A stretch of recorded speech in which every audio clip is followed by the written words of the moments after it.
For the month of December, get 25% off your first month or your first year of a membership to the Second Wind Patreon. Supporting independent games media means you get more biting games criticism like this.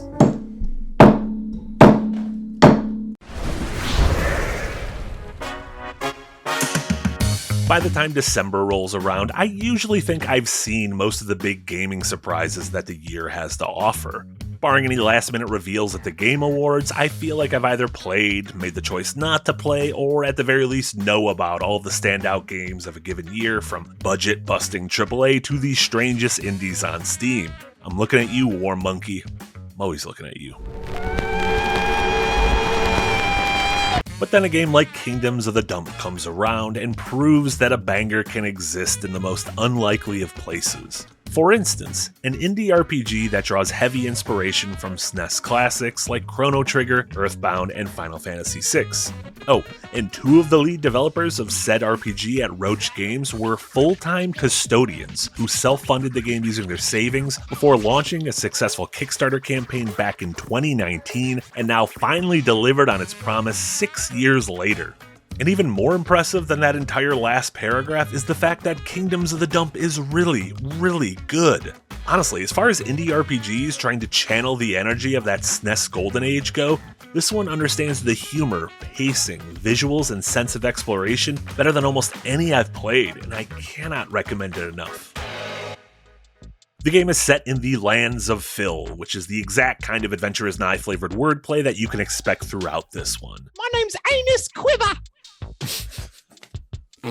You play as a trash can squire named Dustin Binsley, who sets off on an adventure with his trusty pal Ratavia to save the recently kidnapped king. Along the way, you'll travel to various trash-themed kingdoms, meet an array of pals to add to your party, and ultimately unravel a grand conspiracy plaguing the Lands of Phil. I'm really loving the exploration throughout the game on both a micro and macro level. Areas have a great sense of verticality to them and are filled with hidden nooks and crannies containing helpful items, equipment, and cash. Aside from being able to jump on command, each member of your party has a different ability to aid in that exploration, like being able to scamper up vines, destroy pieces of machinery, or briefly transform into the local wildlife. Zooming out, the Lands of Phil are presented exactly how you'd expect from a throwback to SNES-era RPGs, including a Mode 7-like world map that contains hidden areas for those who really scour every inch of every continent. But when you're not hoarding trash and testing out your platforming skills, the main thrust of Kingdoms of the Dump comes in the form of its turn-based combat. The battle system pulls from a few different places, including timing-based hits and blocks inspired by Super Mario RPG. They also unfold on these relatively small grids, meaning that party and enemy placement plays an important role in how a battle will turn out. Individual squares on the grid can be fused with different elements, such as oil that can then be lit on fire to cause massive damage to anything on the spot. There's also some neat reactions at play here, like enemies in the form of glass bottles, and when they're defeated, the spot they were on becomes filled with shards of glass that harm anyone who attempts to move through it. Also, there are no random encounters here. All enemies can be seen on their given maps and avoided if you choose to do so, but where's the fun in that?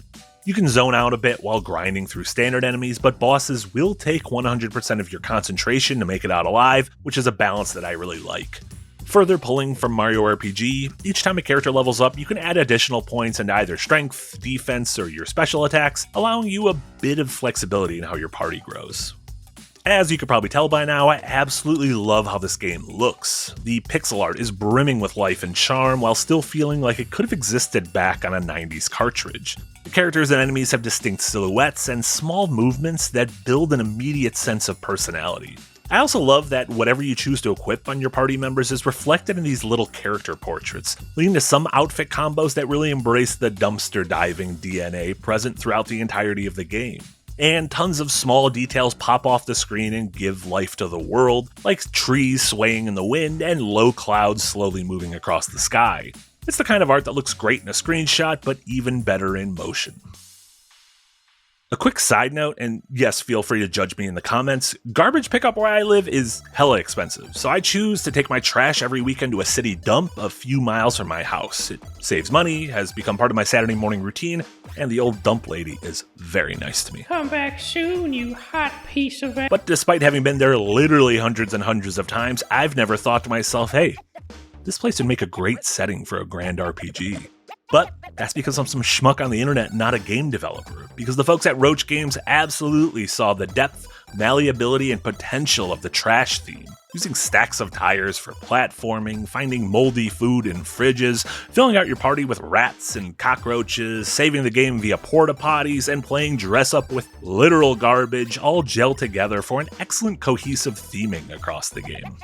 It also helps that the writing contains a similar wit and charm found in classics like EarthBound, with dialogue and observations that bounce between dry humor and absurd statements. It's one of those RPGs where I'm talking to literally every sentient being I come across, just because I want to see if they have any goofs or guffaws in store for me.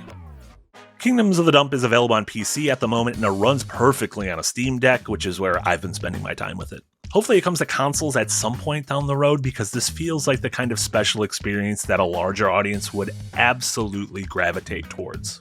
I love that SNES-era RPGs have made a comeback and are thriving in the indie space. Check out Threads of Time for another upcoming one that I've been keeping my eye on. These exist right alongside the resurgence of 3D mascot platformers, boomer shooters, and crunchy PS1-era survival horror. The 90s are back, baby, except for the fact that every single drop of optimism in my body has evaporated into the hellscape of 2025's atmosphere, but besides that, it is vintage 90s. Radical! On the whole, 2025's been a bit of an odd year for JRPG fans. Clair Obscur Expedition 33 obviously made the biggest splash in the genre, though like all good things, online discourse kind of lost the plot on that one. The rest of the year was filled with tons of great remakes, remasters, and re-releases, from Suikoden and Lunar to Dragon Quest and Trails in the Sky to Final Fantasy Tactics: The Ivalice Chronicles. Then there are those gems that slipped under the radar, like the 100-line Last Defense Academy, which I desperately need to get back to over the holiday break. All that's to say, Kingdoms of the Dump might have come from an unexpected place, but I fully believe that it could sit proudly alongside those other games as one of the very best JRPGs of the year, and one of the best indie RPGs in a long, long time. Now, if you'll excuse me, I need to go see a man about a horse.